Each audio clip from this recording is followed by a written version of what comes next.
ধরে ধরুন।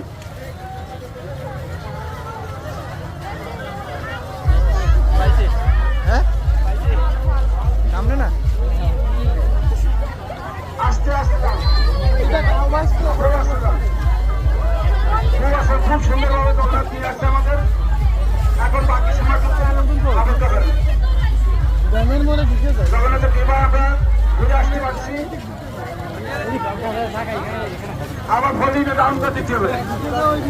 সামনে তার একটা আছে, ভলিটা ডাউন করে দিতে হবে।